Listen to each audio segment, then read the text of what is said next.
Hello guys. तो आज हमारा इलेक्ट्रिक फील्ड का नेक्स्ट पार्ट है। क्या है नेक्स्ट पार्ट सेकंड। क्या है भाई? इसमें हम पढ़ेंगे आज electric field due to uniformly charged wire. Electric field intensity क्या पढ़ना है आज हमें? Electric field intensity due to uniformly charged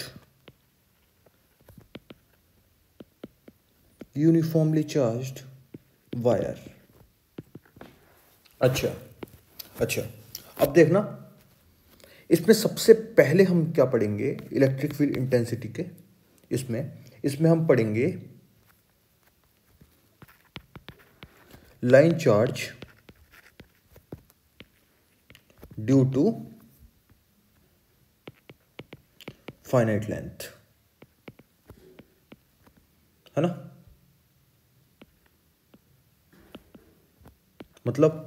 मतलब ये है।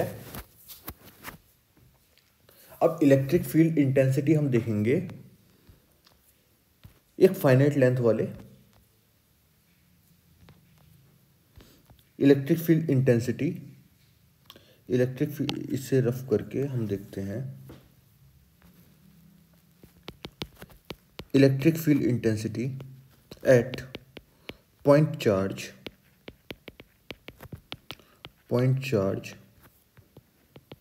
Due to finite length of wire. Okay, अब देखना कैसी लेंथ भाई? Finite length. और चार्ज कैसा है? इस फाइनाइट लेंथ पे चार्ज कैसा डिस्ट्रीब्यूटेड है? यूनिफॉर्मली चार्ज्ड, है ना? ठीक। अब देखना प्यारे बच्चों, अब मेरे पास फाइनाइट लेंथ है। मैं क्या करता हूं, ये मैंने ली एक वायर, इस पे मैंने माना कि यूनिफॉर्मली चार्ज्ड है। पॉजिटिव चार्ज जो है इस पे डिस्ट्रीब्यूटेड है, हर जगह वितरित है इस पे पॉजिटिव चार्ज। ओके, इससे मैं आर डिस्टेंस पे एक पॉइंट मान लेता हूं। यहां पे पॉइंट चार्ज है, ठीक। इस पॉइंट पे मुझे, है ना, इस पॉइंट पे मुझे इलेक्ट्रिक फील्ड इंटेंसिटी फाइंड करनी है। इस पॉइंट पे मुझे इलेक्ट्रिक फील्ड इंटेंसिटी फाइंड करनी है किसकी वजह से? इस पॉइंट चार्ज, इस लाइन चार्ज की वजह से, है ना? इस लाइन चार्ज की वजह से मुझे इस पॉइंट पे इलेक्ट्रिक फील्ड इंटेंसिटी फाइंड करनी है। तो प्यारे बच्चों एक बात बताओ, क्या मैं डायरेक्ट लिख सकता हूं KQ/R²? नहीं। क्यों? क्योंकि electric field intensity direct force पे डिपेंड है ना? और फोर्स मुझे पता है। फोर्स मुझे क्या पता है? फोर्स मुझे ये पता है कि फोर्स हमेशा कहां पे लगता है? जो कूलाम्स लॉ है, कूलाम्स लॉ हमेशा कहां पे लगता है? पॉइंट चार्ज पे। तो पहले इसमें मुझे क्या बनाना पड़ेगा? Point charge. तो मैं एक पॉइंट चार्ज बना ले रहा हूं। देखिए प्यारे बच्चों, एक्स लेंथ पे ये बाई है ना, तो बाई लिख ले रहे हैं। ऐसे हम बाई पढ़ते हैं ना नॉर्मली, तो बाई पढ़ दे रहे हैं। बाई लेंथ पे मैं डी वाई चार्ज काट ले रहा हूं, ठीक है? इस डी वाई का चार्ज कितना होगा? DQ। अगर इस पूरी वायर का चार्ज Q है, तो इस छोटे से पार्ट का जो हमने काटा है इसका चार्ज कितना होगा? DQ, है ना? यहां से मैंने बाई लेंथ पे कितना डी वाई पार्ट काटा है, ठीक। तो अब इसकी वजह से प्यारे बच्चों समझना, इसकी वजह से इन दोनों को ज्वाइन करने वाली लाइन ये बनेगी क्या? इन दोनों को ज्वाइन करने वाली लाइन ये बनेगी क्या? ठीक है। तो इलेक्ट्रिक फील्ड की जो डायरेक्शन होगी इसकी डायरेक्शन में होगी, पक्का? ठीक। मान लो ये एंगल कितना है? थीटा। अब ये एक चीज देखना, मैं क्या बना रहा हूं।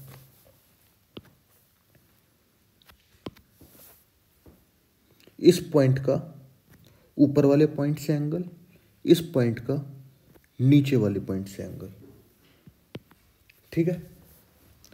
ये वाला एंगल मैं मानता हूं कितना है? ये वाला एंगल है θ2, और ये वाला एंगल मैं मानता हूं कितना है? थीटा 1। अब याद क्या रखना है देखना, चलो जो भी याद रखना है वो हम बाद में देखेंगे, पहले हम इसको देखते हैं। अच्छा, अब एक चीज देखो प्यारे बच्चों, इस पूरे की लेंथ कितनी है, मान लिया हमने L है, ठीक। इस पूरे की लेंथ कितनी है, L लेंथ मान लो। जब लेंथ L है तो चार्ज कितना है प्यारे बच्चों, Q या DQ, Q चार्ज। जब यूनिट लेंथ होगी तो चार्ज कितना होगा, Q बाय L। जब dy लेंथ है ना, dy लेंथ है ना, dy लेंथ है ना, जब dy लेंथ है तो चार्ज कितना होगा, चार्ज कितना होगा, Q by L into dy। बिल्कुल सिंपल, यानी कि dq की वैल्यू कितनी हो गई, जो स्मॉल चार्ज है उसकी वैल्यू कितनी हो गई, उसकी वैल्यू हो गई, उसकी वैल्यू हो गई Q बाय L dy। प्यारे बच्चों को ये समझ में आया कि नहीं आया, अगर आ गया तो ठीक, नहीं आया तो कमेंट सेक्शन आपके लिए पड़ा है खाली। तो Q बाय L, अगेन मैं बताना चाहूँगा, लाइन चार्ज डेंसिटी, लाइन, इसे लेमडा को हम क्या कहते हैं, लाइन चार्ज डेंसिटी, है ना। लाइन चार्ज डेंसिटी कितनी होती है, Q बाय L। तो Q बाय L तुम्हारे पास हो गया लेमडा और ये हो गया डी बाय, ठीक। अब ये बताओ बच्चों, एक पॉइंट ये है, इसकी वजह से, किसकी, इसकी वजह से इस पॉइंट पे क्या इलेक्ट्रिक फील्ड इंटेंसिटी होगी, क्या प्यारे बच्चों को पता है। अब देखो, पॉइंट चार्ज की वजह से क्या होती है, पॉइंट चार्ज की वजह से इलेक्ट्रिक फील्ड इंटेंसिटी होती है के क्यू अपॉन आर स्क्वायर। जहां पे ये जो क्यू होता है वो क्या होता है कि किसकी वजह से है। तो अब देखो, किसकी वजह से, डी क्यू की वजह से। आर मतलब इन दोनों के बीच की डिस्टेंस, हमको ये वाली डिस्टेंस पता है क्या, नहीं पता, कर सकते हैं क्या, हाँ। देखो ये y और ये r, तो ये कितना होगा, under root y square plus r square, है ना। ये कितना होगा, under root y square plus r square, ठीक ठीक। तो मेरे पास इलेक्ट्रिक फील्ड इंटेंसिटी कितनी आएगी, इलेक्ट्रिक फील्ड इंटेंसिटी आएगी k d q upon under root y square plus r square का होल स्क्वायर। तो मेरे पास इलेक्ट्रिक फील्ड इंटेंसिटी आ गई k d q upon y square plus r square. अच्छा प्यारे बच्चों, अब एक चीज समझना, क्या समझना है, देखना जरा, क्या ये जो इलेक्ट्रिक फील्ड है इसके दो कंपोनेंट बनेंगे, बनेंगे कि नहीं बनेंगे, बिल्कुल बनेंगे। इस कलर में करते हैं, एक कंपोनेंट बनेगा ये, है ना, एक कंपोनेंट बनेगा ये। इसे क्या बोल सकते हो, ई एक्स या फिर ई परपेंडिकुलर। ई परपेंडिकुलर मतलब इस वायर के परपेंडिकुलर है ना ये इलेक्ट्रिक फील्ड, ठीक। इसे क्या बोल सकते हो, ई वाई या फिर ई पैरेलल। पैरेलल किसके है भाई, ये इसके पैरेलल है ना, ये देखो दोनों पैरेलल हैं कि नहीं है, ठीक ठीक। अगर ये वाला एंगल थीटा है, अगर ये वाला एंगल थीटा, कौन सा वाला, ये वाला एंगल अगर थीटा है तो ये वाला कितना होगा, थीटा। क्यों भाई, देखो एक लाइन ये है, एक लाइन ये है, तो ये वाला और एंगल और ये वाला एंगल कैसे होंगे, इक्वल। तो ये भी कितना होगा, थीटा, ठीक ठीक। अब तुम देखो प्यारे बच्चों, E इज इक्वल्स टू, अब मेरे पास दो कंपोनेंट आए ना, E परपेंडिकुलर और E पैरेलल, यानी कि ई एक्स और ई वाई। ई एक्स को मैं क्या लिख सकता हूँ, E cos theta. E y को मैं क्या लिख सकता हूँ, ई साइन थीटा, है ना, ये डायरेक्शन के साथ हो गए। ई एक्स कितना हो गया, ई एक्स हो गया ई कॉस थीटा। इंटीग्रेट करेंगे हम, क्या इंटीग्रेट करेंगे क्या, ठीक। अच्छा अब देखना कितनी वैल्यू है मेरे पास, मेरे पास है k d q upon y square plus r square. अच्छा, कॉस थीटा की वैल्यू मैं कैसे फाइंड करूंगा प्यारे बच्चों, देखना मैजिक। ये डायग्राम है, ये है, ये है, जिसमें ये कितना है y, ये कितना है r, ये कितना है थीटा, ये कितना है √r² प्लस वाई स्क्वायर। तो प्यारे बच्चों कॉस थीटा की वैल्यू कितनी हो जाएगी, बेस अपॉन हाइपोटेन्यूस हो गई, base upon hypotenuse r upon √y² plus r²। D q की वैल्यू कितनी है, डी क्यू की वैल्यू कितनी है, lambda into d y, lambda into d y. अच्छा अच्छा, lambda into d y upon y² plus r²। अच्छा, y² plus r², y² plus r² की मल्टीप्लाई y² प्लस r² की पावर 1/2 से करेंगे तो कितना आएगा, कितना आएगा, y² प्लस r² की पावर 3/2। क्यों, क्योंकि देखो बेस सेम है, इसकी पावर 1, इसकी पावर 1/2, तो पावर्स क्या हो जाएंगी, ऐड, है ना। ठीक, अब देखो क्या हमारे पास, हमें कुछ दिख रहा है यहां पे। अच्छा अच्छा, एक चीज समझना, ऐसे हम कर सकते थे क्या, ठीक है, एक करने का ऑप्शन तो हमारे पास ये आता है, ठीक है, ऐसे कर सकते हो, कोई दिक्कत नहीं है, ठीक, y² प्लस r² ऐसे कर सकते हो, कोई भी दिक्कत नहीं है। लेकिन यहाँ पे मेरे पास एक और मेथड आ सकता है, क्या, देखना प्यारे बच्चों, एक और मेथड आ सकता है, देखना, और करके वो आसान होगा थोड़ा। ई एक्स इक्वल टू मेरे पास कितना आया, k lambda d y upon y² plus r² into cos theta. अच्छा, अब देखना, अब देखना, अगर मैं इस डायग्राम को दोबारा देखूं तो tan थीटा की वैल्यू कितनी है प्यारे बच्चों, tan थीटा की वैल्यू है perpendicular upon base by upon r। तो tan थीटा की वैल्यू कितनी है मेरे पास, tan theta is equal to y upon r। अगर मैं इसको tan थीटा को डिफ्रेंशिएट करता हूँ, कौन सा डिफ्रेंशिएट, पार्शियल डिफ्रेंशिएट, तो tan थीटा का कितना होता है, sec² थीटा डी थीटा, इधर r तो कांस्टेंट है ना, r तो कांस्टेंट है, ये तो कांस्टेंट रहेगा, लेकिन ये y, यानी कि इसको मैं dy को मैं कहीं पे भी मान सकता था, है ना, तो ये y तो वेरिएबल है, तो यहाँ पे क्या आएगा, यहाँ पे क्या आएगा,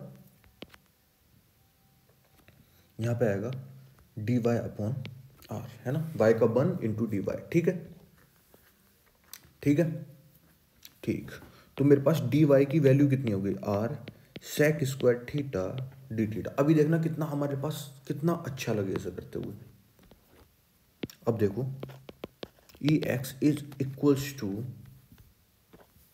के लैम्डा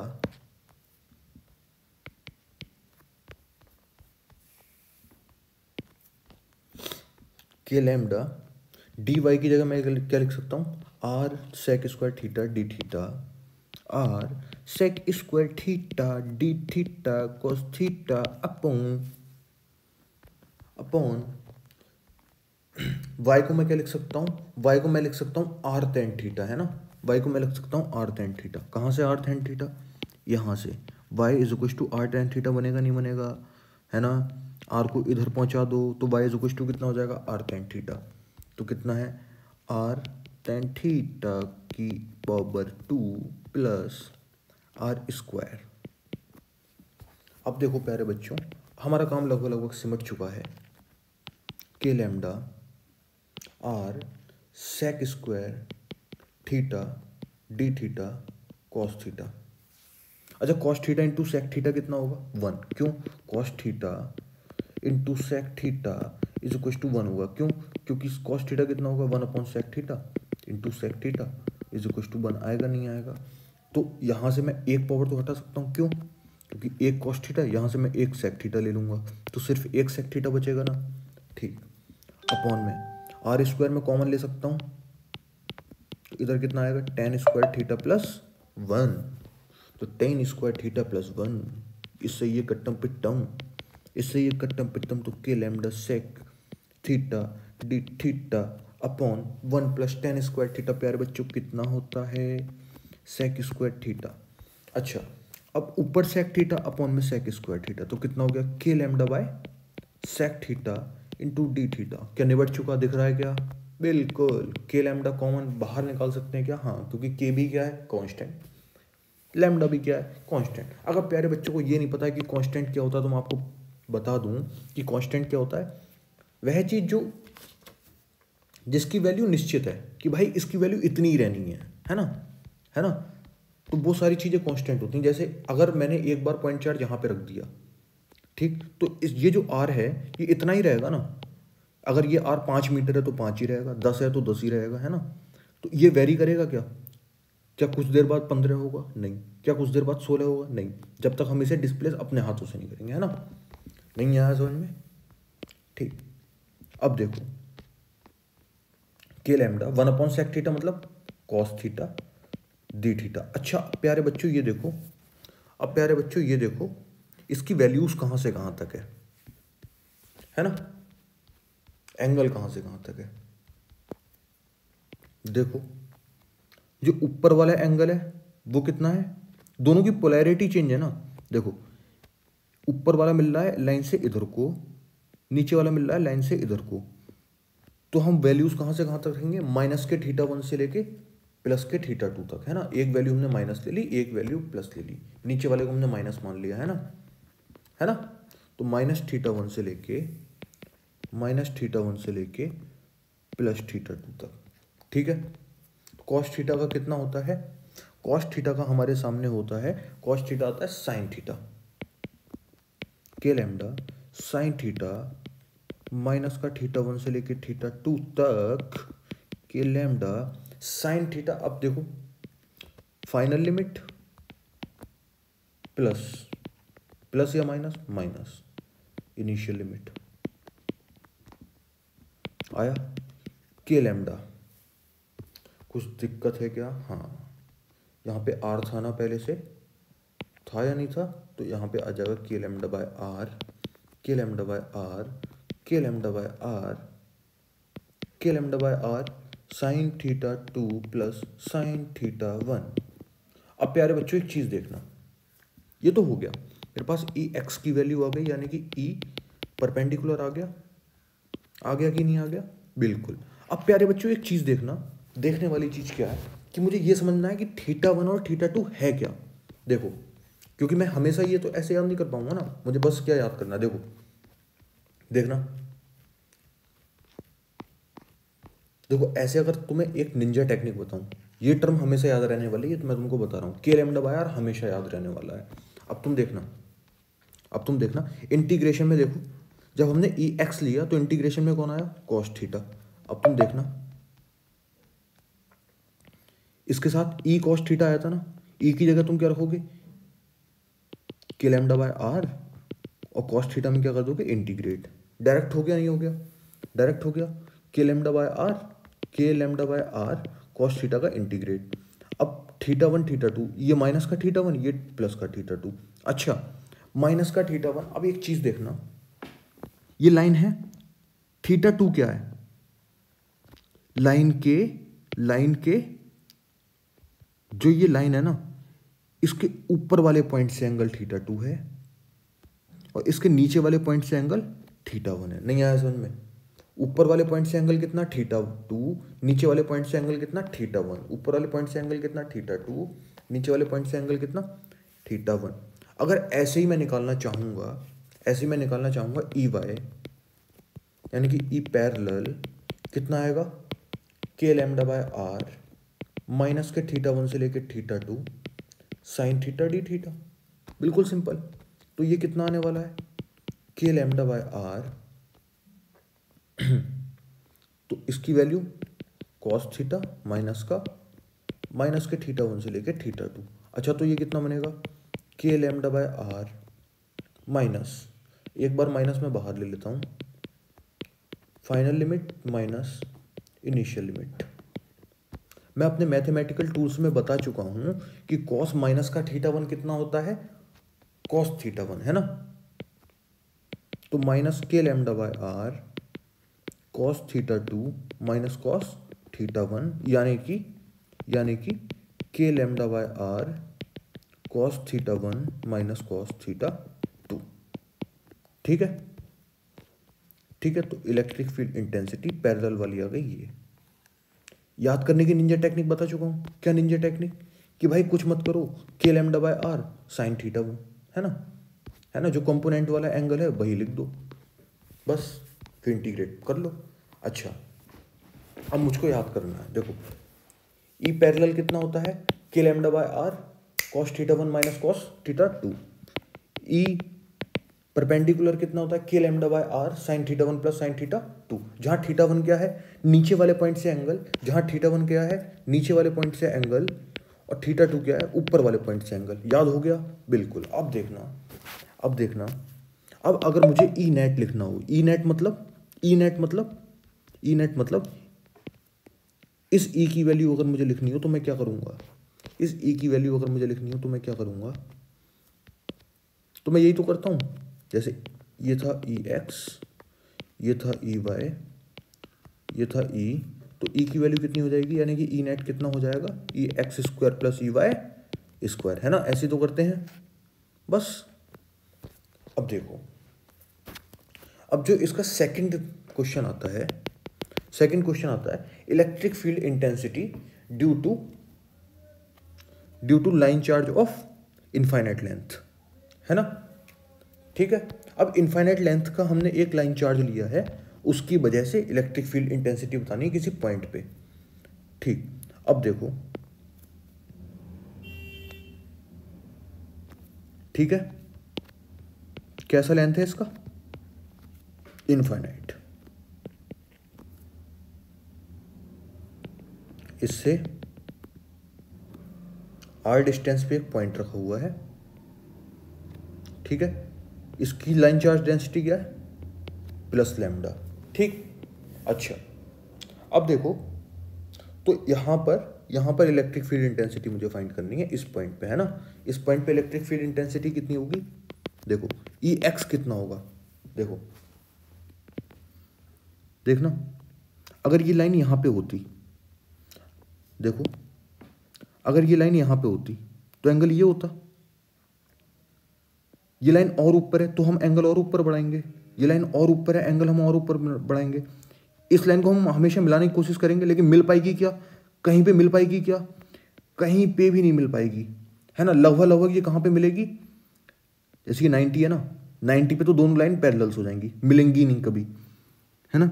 हम क्या मान के चलेंगे, हम ये मान के चलेंगे कि 90 से बिल्कुल चरौसा, बिल्कुल इसको छूता हुआ एंगल, है ना, बिल्कुल इसको छूता हुआ एंगल, 90 को बिल्कुल छूता हुआ एंगल। अब ये कहीं ना कहीं तो टच कर जाएगी, है ना, बहुत, क्योंकि देखो अगर ये लेंथ बहुत ज़्यादा बड़ी है, तुम देखना, अगर ये समझ में नहीं आ रहा तो तुम देखना, देखो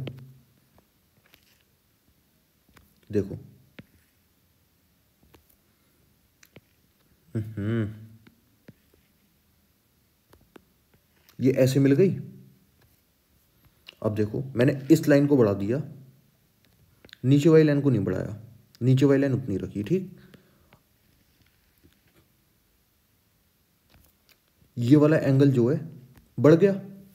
अब मैं इसको और बढ़ाता हूं, देखना, मैं इसको और बढ़ाता हूं, अब मैं इसको मिलाऊंगा तो ये वाला एंगल और बढ़ गया। अगर मैं इस लाइन को इनफाइनाइट तक अगर लेके जाऊं तो ये एंगल 90 अगर चला गया, 90 पे तो दोनों पैरेलल हो जाएंगी। 90 से जरा सा छोटा होगा ना, 90 जरा सा छोटा होगा तो कहीं ना कहीं तो मिल सकता है, कहीं ना कहीं तो मिल सकता है ना, कहीं ना कहीं तो मिल सकता है। अगर कहीं ना कहीं मिल सकता है तो इसका मतलब क्या है, इसका मतलब ये है, यानी कि ये एंगल लगभग क्या होगा, ये एंगल लगभग क्या होगा, 89.9999, है ना, तो हल्का सा टिल्टेड होगा 90 डिग्री से, हल्का सा झुका हुआ, ठीक। तो इस एंगल को लगभग मैं क्या बोल सकता हूँ, अप्रोक्सीमेटली 90 डिग्री। ठीक है क्या, बिल्कुल ठीक है।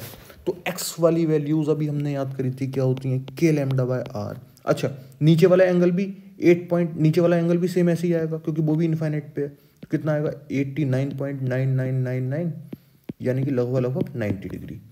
ठीक है, तो के लैम्डा बाय आर कितना होता है, sine theta 1 plus sine theta 2। तो k lambda by r, sine theta 1 की वैल्यू कितनी, यानी कि नीचे वाले की एंगल की वैल्यू कितनी 90, साइन 90 कितना 1, प्लस ऊपर वाले एंगल की वैल्यू कितनी 90, तो साइन दोबारा साइन 90 कितना 1 है ना। तो थीटा 1 थीटा 2 दोनों की वैल्यू 90 है, तो कितना आ गया 2k लैम्डा बाय आर, यानी कि एक्स डायरेक्शन में कितना आ गया 2k लैम्डा बाय आर। अच्छा प्यारे बच्चों, वाई डायरेक्शन में कितना आएगा k lambda by r, k lambda by r cos theta 1 minus cos theta 2, तो k lambda by r, theta 1 की वैल्यू 90 तो वो कितना हो जाएगा 0, थीटा 2 की भी वैल्यू 90 तो ये भी 0, तो ये कितना मिला ई वाई मुझको मिला 0। तो ई नेट कितना हो गया, यानी कि उस पॉइंट पे नेट इलेक्ट्रिक फील्ड कितना हो गया, E x square plus E y square, तो कितना मिला 2k lambda by are plus 0 का स्क्वायर, है ना, 2k लैम्डा बाय आर का स्क्वायर प्लस 0 का स्क्वायर। तो ये कितना मिल जाएगा, ये मुझे मिला 2k लैम्डा बाय आर। और कौन सी डायरेक्शन में, सिर्फ x है ना, सिर्फ x है ना, तो किस डायरेक्शन में होगा, इस डायरेक्शन में। सिंपल है ना, y तो मुझे मिला ही नहीं, तो किस डायरेक्शन में होगा, इस डायरेक्शन में, है ना। ठीक, अब देखो प्यारे बच्चों, अब देखो प्यारे बच्चों, अगर मुझे इसका ग्राफ बनाना है, अगर मुझे इसका ग्राफ बनाना है, तो ई जो है के और लैम्डा कैसे हैं, कांस्टेंट। तो इलेक्ट्रिक फील्ड किसके प्रोपोर्शनल है, 1/r के। अगर इलेक्ट्रिक फील्ड 1/r के इनवर्सली प्रोपोर्शनल है, अगर इलेक्ट्रिक फील्ड बीच की डिस्टेंस के इनवर्सली प्रोपोर्शनल है, तो इसका मतलब, अगर मैं इसका डायग्राम बनाऊंगा, ये है इलेक्ट्रिक फील्ड, ये क्या है रेडियस। तो अगर मैं r की वैल्यू रखता हूं 0, तो इलेक्ट्रिक फील्ड कितना मिलता है, इनफाइनाइट। रख के देखो, रख के देखो, electric field is equal to 1/0, तो कितना मिला, इनफाइनाइट मिला ना। अगर इलेक्ट्रिक फील्ड की वैल्यू में 0 रखता, इलेक्ट्रिक फील्ड की वैल्यू में 0 रखता, तो r की वैल्यू कितनी मिलती है, देखो 0 प्रोपोर्शनल टू 1/r, तो r इज इक्वल टू कितना होता है 1/0, तो r इज इक्वल टू कितना हो जाता है इनफाइनाइट, है ना। तो r टेंड्स टू कितना होगा इनफाइनाइट। यानी कि अब तुम देखो प्यारे बच्चों, जब मैंने r की वैल्यू 0 रखी, जब मैंने r की वैल्यू, अच्छा रेडियस जो है, रेडियस नहीं मतलब बीच की डिस्टेंस, है ना, बीच की डिस्टेंस कौन से ग्राफ पे, x पे। इलेक्ट्रिक फील्ड किस पे है, y पे। इलेक्ट्रिक फील्ड इंटेंसिटी y पे, और बीच की डिस्टेंस किस पे, x डायरेक्ट x पे। तो ये बात समझो, जब r 0 होगा, r 0 कहाँ पे होगा, लगभग यहाँ पे, है ना, यहाँ पे 0 होगा लगभग। ठीक, जब r 0 तो इलेक्ट्रिक फील्ड इंटेंसिटी कितनी है, इनफाइनाइट। यानी कि कभी इलेक्ट्रिक फील्ड इंटेंसिटी 0 पे इस लाइन पे कट करेगी, कभी भी ना, कभी भी कट करेगी इस लाइन पे ना, इस लाइन पे मिलेगी नहीं, बहुत दूर मिलेगी। तो कहाँ, कभी नहीं मिलेगी, हम ऐसा मान के चलते हैं कभी नहीं मिलेगी। तो यानी कि इनफाइनाइट ये पॉइंट हो गया। ठीक, अब प्यारे बच्चों एक बात समझो, जब ए की वैल्यू 0 है, ए की वैल्यू 0 अगेन कहाँ पे होगी, ए की वैल्यू अगेन 0 होगी यहाँ पे, क्योंकि यहाँ पे दोनों ही 0 है ना, तो 0,0, ए की वैल्यू यहाँ पे होगी 0। तो आर की वैल्यू कितनी है, आर की वैल्यू कितनी है इनफाइनाइट। तो आर की वैल्यू इनफाइनाइट का मतलब क्या है कि आर कभी भी मिलेगा क्या, है ना, बहुत दूर होगी ना, बहुत दूर वैल्यू, तो कभी भी इस पे टच करेगा क्या ना। तो ऐसे कर दो, यहाँ पे एक पॉइंट मिल जाएगा, है ना, है ना। यहाँ पे आर की वैल्यू कितनी है इनफाइनाइट, और ई की वैल्यू लगभग लगभग कितनी है, ई की वैल्यू यहाँ पे लगभग लगभग कितनी है 0, है ना। यहाँ पे ई की वैल्यू कितनी है इनफाइनाइट, और आर की वैल्यू लगभग लगभग कितनी है 0।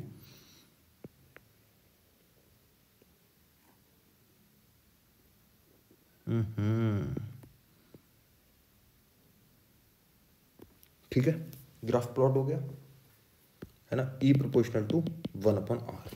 ठीक है, ठीक है। इन्फाइनाइट लॉन्ग वायर के वजह से कितना आएगा, इन्फाइनाइट लॉन्ग वायर की वजह से आएगा 2k लैम्डा बाय आर। किस डायरेक्शन में, किस डायरेक्शन में, परपेंडिकुलर टू वायर, है ना। अगर वायर एक्स डायरेक्शन में रखी है तो किधर मिलेगा, ऊपर को, परपेंडिकुलर टू वायर मिलेगा हमेशा, है ना। देखो परपेंडिकुलर टू वायर है नहीं है, परपेंडिकुलर टू वायर है नहीं है, इलेक्ट्रिक फील्ड इस डायरेक्शन में तो मिल रहा है अभी, तो ये परपेंडिकुलर टू वायर मिलेगा हमेशा, है ना, इनफाइनाइट लॉन्ग वायर की वजह से। अब इसका थर्ड केस आता है electric field due to semi infinite wire. अब सेमी इनफाइनाइट मतलब क्या है कि पूरी तरह से इनफाइनाइट नहीं है, कैसी है, हाफ इनफाइनाइट वायर है। एक हमने वायर बनाई, ये इनफाइनाइट है, यहां से आर डिस्टेंस पे एक पॉइंट रखा है। तो अब अगेन मैं क्या करूंगा, अगेन मैं करूंगा, अच्छा इसकी लाइन चार्ज डेंसिटी कितनी, प्लस लैम्डा। अगेन मैं क्या करूंगा, के lambda by r E x, के लैम्डा बाय आर। अच्छा इसके ऊपर वाले पॉइंट से एंगल कितना है, ये मिल पाएगा इसे कभी क्या, नहीं। तो यानी कि ये एंगल कितना हो गया, 90 डिग्री, है ना। यानी कि ऊपर वाली लाइन के ऊपर वाले पॉइंट से एंगल क्या होता था, θ2, और नीचे वाले पॉइंट से एंगल कितना होता था, θ1। तो ऊपर वाले पॉइंट से एंगल कितना है, θ2 की वैल्यू कितनी, 90 डिग्री। अच्छा इस लाइन के नीचे कोई पॉइंट है क्या, नहीं है। इस लाइन के यहाँ पे पॉइंट है ना, तो नीचे पॉइंट नहीं है, तो यहाँ पे नीचे वाला एंगल कितना हो गया, 0। अगर यहाँ पे होता तो यहाँ ये एंगल लेते, यहाँ पे होता तो ये एंगल लेते, है कहाँ पे, यहाँ पे, तो एंगल कितना हो गया, 0, है ना। नीचे वाले पॉइंट से एंगल किसके बीच का, इस लाइन के और नीचे वाले पॉइंट के बीच का एंगल। अब ये लाइन पहुँच गई यहाँ पे, कहाँ पहुँच गई, यहाँ पे, तो ये वाला एंगल कितना हो गया, 0। तो θ1 की वैल्यू कितनी हो गई, 0।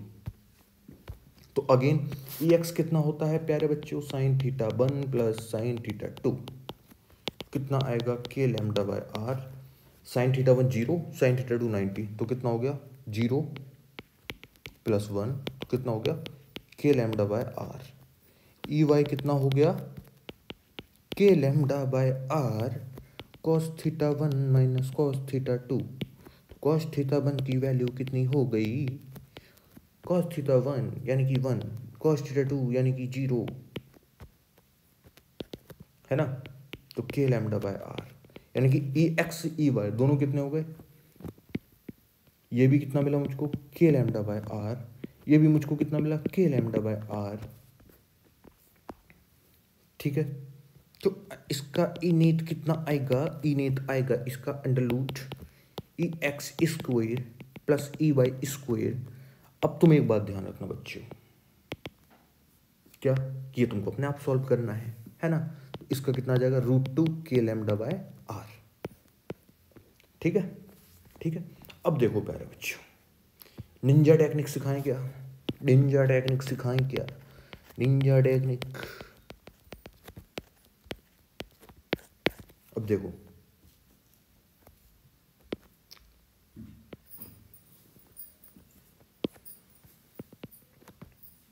सेमी इनफाइनाइट वायर है ये। अब अगर हम इसको ध्यान से देखें, तो जिधर इनफाइनाइट बन रहा है उसके अपोजिट एक के लैम्डा बाय आर मिल रहा है, ठीक है, और लाइन के परपेंडिकुलर एक के लैम्डा बाय आर मिल रहा है। बिल्कुल सही हूं मैं क्या, ठीक। अगर ये लाइन ऐसी ना हो करके ऐसी होती, ये सेमी इनफाइनाइट है ना, तो इसके परपेंडिकुलर एक क्या मिलता, के लैम्डा बाय आर, और जिधर इनफाइनाइट है उसकी अपोजिट साइड क्या मिलता, के लैम्डा बाय आर, है ना। इसकी अपोजिट साइड क्या मिलता, के लैम्डा बाय आर, जहां आर क्या होती, ये वाली डिस्टेंस, है ना। ठीक है क्या, निंजा टेक्निक देखना आप, देखो एक इनफाइनाइट वायर है, अभी हमने इनफाइनाइट वायर के बारे में किया था ना, देखो भाई, है ना।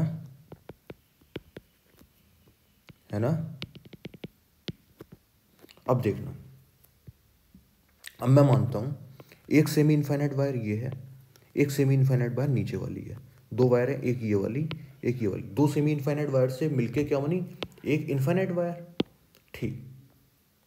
अब देखना ऊपर वाली सेमी इन्फाइनाइट की वजह से क्या होगा, एक इसके इन्फाइनाइट के अपोजिट साइड में यानी कि नीचे होगा के lambda by r, k lambda by are, और एक इस पार्ट के परपेंडिकुलर होगा के लैम्डा बाय आर, होगा ना। ऐसे ही देखो अब नीचे वाली की वजह से देखना, नीचे वाली ये वाली वायर है, जो ये वाली इन्फाइनाइट है, इन्फाइनाइट की अपोजिट साइड में, इन्फाइनाइट की अपोजिट साइड में होगा के लैम्डा बाय आर, दिख गया होगा अब तक तो, है ना, है ना। और इसकी अपोजिट, इसके परपेंडिकुलर होगा, है ना, एक इसके परपेंडिकुलर होगा, नीचे वाले की भी तो परपेंडिकुलर होगा के लैम्डा बाय आर, ठीक। तो एक होगा इधर के लैम्डा बाय आर, इससे ये क्या हो गया, कैंसिल आउट। तो ई कितना आ गया, k lambda by are plus के लैम्डा बाय आर, तो कितना हो गया 2 के लैम्डा बाय आर, है ना।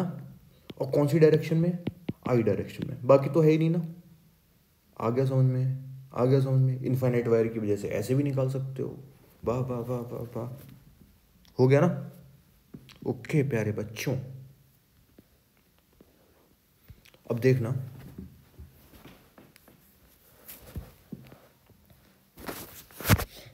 अब देखो क्वेश्चन है एक आपके लिए,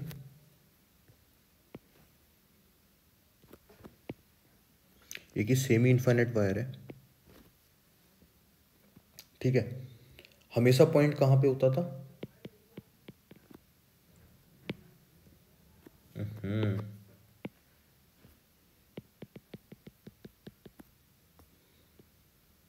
अब पॉइंट कहाँ पे है, यहाँ पे। इस पॉइंट पे हमें इस सेमी इनफाइनाइट लेंथ की वायर की वजह से क्या बताना है, इलेक्ट्रिक फील्ड इस पॉइंट पी पे। अच्छा ये वाला एंगल कितना है, 37 डिग्री। करके देखो, पॉज करो और करो, कर लिया। अब देखते हैं, देखो अब प्यारे बच्चों ये बिल्कुल इजी क्वेश्चन है, लेकिन पहले हमारे सामने पॉइंट पी कहाँ पे होता था, जो हमने सॉल्व किया था उसके लिए पॉइंट पी यहाँ पे था, ठीक। तो यहाँ पे वो तो लग पाया, वो तो लग नहीं पाएगा, है ना। अब देखना, मैंने बताया θ1 क्या होता है, नीचे वाले से एंगल, θ2 क्या होता है, ऊपर वाले से एंगल, है ना। θ1 क्या होता है, नीचे वाले, जहाँ पे मैं इलेक्ट्रिक फील्ड निकालना वहाँ की नीचे वाले से एंगल। अब देखो θ2 कितना होगा, θ2 तो 90 होगा, लेकिन θ1 कितना होगा, θ1 कितना होगा, देखो इसका नीचे वाले से एंगल कितना है, नीचे वाले से एंगल 37 है ना, 37 है ना। इस लाइन के नीचे वाला पॉइंट ये है, और नीचे वाले पॉइंट से एंगल कितना है, 37 है, 37 हॉरिजॉन्टल से एंगल, हॉरिजॉन्टल से 37 एंगल है ना। लेकिन वहाँ पे हमने जब प्रूव किया था तो एंगल किधर साइड था, नीचे की साइड, लेकिन यहाँ पे हॉरिजॉन्टल से किधर की साइड है एंगल, ऊपर की साइड। तो हमने जो भी कन्वेंशन लिए थे, हमने जो भी डेरिवेशन किया था उसके अकॉर्डिंग तो ये उल्टा है ना, तो एंगल भी हम क्या मान लेंगे, उल्टा, बस बाकी सब सेम रख दो। अब देखो ई एक्स कितना आएगा, k lambda by r sine θ1 plus sine θ2। तो θ1 की वैल्यू माइनस का 37, साइन माइनस का 37, साइन 90, तो sine k lambda by r, sine minus का थीटा माइनस का साइन थीटा। अगेन ये मेरे मैथमेटिकल टूल्स में जाके देख लो कि क्यों है, कैसे है, ठीक है। माइनस साइन 37 कितना होगा प्यारे बच्चों, 3/5, साइन 90 कितना होगा, 1। प्यारे बच्चों को समझ में आया, देखो तो ये कितना हो गया, 2/5, है ना। तो ई एक्स कितना आ गया, 2/5 के लैम्डा बाय आर, ये तो आ गया ई एक्स। ई वाई निकाल लें क्या, ई वाई अगर हम निकालेंगे तो कितना आएगा, k lambda by r cos θ1, cos θ1 minus का 37 minus cos 90 k lambda by r, cos minus का थीटा क्या होता है, कॉस थीटा, तो कॉस 37 ही बनेगा। कॉस 37 कितना होता है, 4/5 माइनस 0। अच्छा तो ये कितना हो गया, 4/5 के लैम्डा बाय आर। तो ई नेट कितना आ गया, या फिर E net at P point कितना आएगा, under root E x square plus E y square. तो ई एक्स कितना है 2/5 के लैम्डा बाय आर का square 4/5 k lambda by r का स्क्वायर। तो ये कितना हो गया के लैम्डा बाय आर तो मैं बाहर ले सकता हूँ है ना, अंदर स्क्वायर है तो बाहर आएगा तो किस में आएगा, नॉन स्क्वायर फॉर्म में है ना, स्क्वायर में तो नहीं आएगा, इतने पागल तो नहीं हो। 25 16/25 तो ऊपर कितना हुआ 20/25। ठीक है, तो ई एट पी कितना हो गया, ई एट पी हो गया under root 4/5 k lambda by are. ठीक है, ठीक है क्या, चलो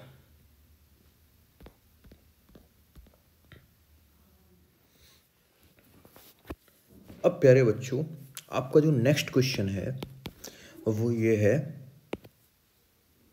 कि हमने एक इनफाइनाइट लॉन्ग वायर ली, ठीक है, इससे आर डिस्टेंस पे हमने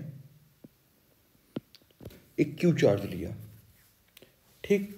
तो हमको ये बताना है इस क्यू चार्ज की वजह से इस वायर पे कितना फोर्स लगेगा, इस क्यू चार्ज की वजह से इस वायर पे। तो अब मैं करवाता हूं, देखो देखना ध्यान से, फोर्स कितना होता है, फोर्स होता है अगर मान लो इस वायर की वजह से मैं इस चार्ज पे फोर्स लगाऊंगा तो कितना होगा, इलेक्ट्रिक फील्ड इनटू चार्ज, है ना, जिस पे मुझे लगाना होता है वही, है ना, जिस पे लग रहा है वही, ठीक। अगेन सुनना, क्वेश्चन ये था कि इसकी वजह से इस पे कितना होगा। मैं बोल क्या रहा हूं, मैं अभी क्या निकाल रहा हूं, मैं स्टेम निकाल रहा हूं, फोर्स इसकी वजह से इस पे कितना होगा, इसकी वजह से इस पे कितना होगा, ई इंटू क्यू, ठीक। अब देखो इलेक्ट्रिक फील्ड कितना होता है इनफाइनाइट लॉन्ग वायर की वजह से 2k lambda by are Q, ठीक है। तो मेरे पास फोर्स आया वायर की वजह से क्यू चार्ज पे, क्योंकि न्यूटन का थर्ड लॉ क्या कहता है, न्यूटन का थर्ड लॉ ये कहता है कि हर एक्शन फोर्स का रिएक्शन फोर्स होगा। इस वायर ने इस पे एक्शन फोर्स कितना लगाया इधर, तो ये इस पे रिएक्शन फोर्स इसके बदले में कितना लगाएगा इधर, पक्की बात, ठीक। तो फोर्स कितना आएगा, फोर्स का मैग्नीट्यूड मान लो, डायरेक्शन अपोजिट होगी, मैग्नीट्यूड कितना आएगा 2k lambda by r into q, उतना ही होगा ना, है ना, action reaction force equal and opposite side होते हैं ना, ठीक हो गया। अब देखना प्यारे बच्चों, अब जो मेरे पास नेक्स्ट क्वेश्चन है वो थोड़ा सा अच्छा है, कॉन्सेप्चुअल बेस्ड है। कैसे भाई, देखो क्वेश्चन क्या है, क्वेश्चन ये है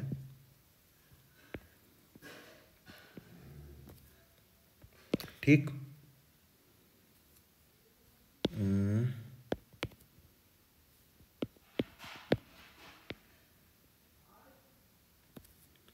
ठीक है, ये मान लो जेड एक्सिस है, ये मान लो एक्स एक्सिस है, ये मान लो वाई एक्सिस है। इधर कितना, इस पे जेड एक्सिस के अलोंग एक वायर रखी हुई है, वो इनफाइनाइट, ये कितना माइनस इनफाइनाइट, कैसी वायर रखी हुई है, लॉन्ग इनफाइनाइट वायर, है ना, ऐसे इसके अलोंग एक वायर रखी हुई है, कितनी इनफाइनाइट लॉन्ग वायर, ठीक है। एक पॉइंट ए है, ये कितनी डिस्टेंस है 5,0,0। एक पॉइंट बी है, ये कितनी डिस्टेंस है 0,6,0। यहाँ से कितना 5,6,0 पे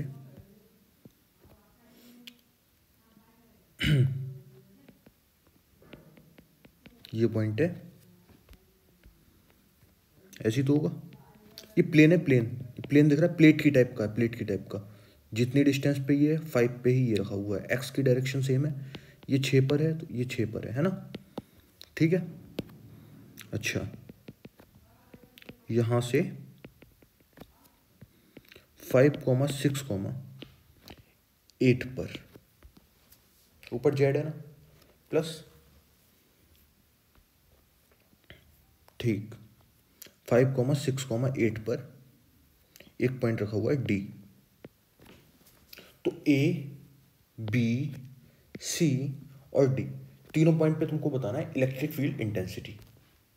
अच्छा करें, देखो electric field intensity at point A कितनी होगी, 2k lambda bye, perpendicular distance कितनी है, परपेंडिकुलर डिस्टेंस कितनी है इससे, इस वायर से परपेंडिकुलर डिस्टेंस है 5, 2k लैम्डा बाय आर, किस डायरेक्शन में होगी, आई कैप में। ई एट बी कितना होगा,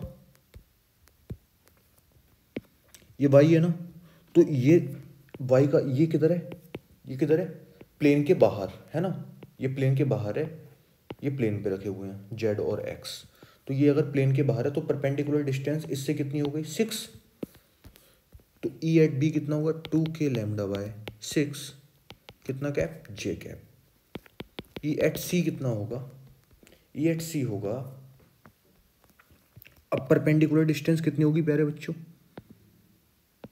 ये है ना, ये कितना है, ये है 5, ये कितना है 6। तो हमको ये बताना है ना परपेंडिकुलर डिस्टेंस, परपेंडिकुलर डिस्टेंस ये कितनी होगी, ये होगी √5 का स्क्वायर प्लस 6 का स्क्वायर। √5 का स्क्वायर प्लस 6 का स्क्वायर कितना होगा, √5 का स्क्वायर प्लस 6 का स्क्वायर कितना होगा, देखो 2k lambda by are, are मतलब √5 का स्क्वायर प्लस 6 का स्क्वायर, और साथ में अब डायरेक्शन ना आई है ना जे, तो हमको डायरेक्शन लगानी पड़ेगी, क्या लगाएंगे हम, 5i प्लस 6j, ऐसे तो लिखते हैं, आर कैप लिखते हैं ना, r cap is equal to r vector upon r का मैग्नीट्यूड है ना। तो आर वेक्टर तो हो गया, इसका मैग्नीट्यूड कितना आएगा, √5 स्क्वायर प्लस 6 स्क्वायर, तो 2k लैम्डा बाय आर, यानी कि अब कितना हो गया, 5 का स्क्वायर कितना होगा 25, 36, 5i प्लस 6j, तो कितना हो गया 2k lambda bye 6 5 11, 3 2 5, 5i plus 6j। अब प्यारे बच्चों देखना ई एट डी कितना आएगा, ई एट डी आएगा, देखो प्यारे बच्चों अब ये बात समझने वाली है, पहले मैं एक थोड़ा सा एग्जांपल समझाता हूं, उसके बाद कुछ समझ में आएगा, देखना। देखो जैसे ये एक्स एक्सिस है, ये वाई एक्सिस है, ठीक है, एक्स एक्सिस के अलोंग मैंने एक इनफाइनाइट लॉन्ग वायर रखी, मतलब वाई एक्सिस के अलोंग, ये वाई, ये एक्स है ना, इनफाइनाइट लॉन्ग वायर रखी। अब एक पॉइंट यहां पे है 3,0, एक पॉइंट यहां पे है 3,4, एक पॉइंट यहां पे है 3,8, ठीक, A point, B point, C point. A point पे इलेक्ट्रिक फील्ड इंटेंसिटी कितनी होगी, k लैम्डा बाय 3 है ना, बी पॉइंट पे इलेक्ट्रिक फील्ड इंटेंसिटी कितनी होगी, k लैम्डा बाय, अब हमको देखो परपेंडिकुलर डिस्टेंस कितनी है, 3 है ना, यहां से यहां तक की डिस्टेंस कितनी, 3 तो है, हर जगह 3 रहेगी ना, है ना, 4 का कोई औचित्य है नहीं है, क्यों नहीं है, क्योंकि ये y के क्या है, वाई वाला पॉइंट है ना, और y पे तो हमने लाइन रखी है, तो जहां पे हमने लाइन रखी है उसको उस पॉइंट का कोई औचित्य है क्या, नहीं, तो k lambda by 4। E at C कितना होगा, वो k लैम्डा बाय 4 या 3, k lambda by 3, again k lambda by 3, तो यानी कि इसका तो कोई मतलब नहीं है ना, इनफाइनाइट लॉन्ग वायर के लिए, नॉन इनफाइनाइट होती तो होता, लेकिन इनफाइनाइट के लिए तो नहीं है। इतनी बात समझ में आई, ठीक, तो यानी कि ई एट डी जब मुझको निकालना है, ई एट डी यानी कि ये कहाँ पे रखा हुआ है, जेड एक्सिस पे रखा हुआ है, तो मेरे लिए जेड वाला पॉइंट कोई इंपोर्टेंस रखेगा क्या, बिल्कुल नहीं, इनफाइनाइट के लिए तो नहीं रखेगा ना, इनफाइनाइट के लिए तो नहीं रखेगा ना, जेड वाला पॉइंट कोई भी इंपोर्टेंस रखेगा नहीं, तो ये 5,6 है, ये भी 5,6 है, तो ई एट सी और ई एट डी कैसे आने वाले हैं, इक्वल आने वाले हैं ना, है ना, क्योंकि 8 का कोई औचित्य नहीं है, 8 का कोई औचित्य नहीं है, तो कितना होगा 2k lambda bye 61, 5i plus 6, जी, ये क्वेश्चन मैंने इसीलिए करवाया था, है ना प्यारे बच्चों। ठीक, ओके, थैंक यू।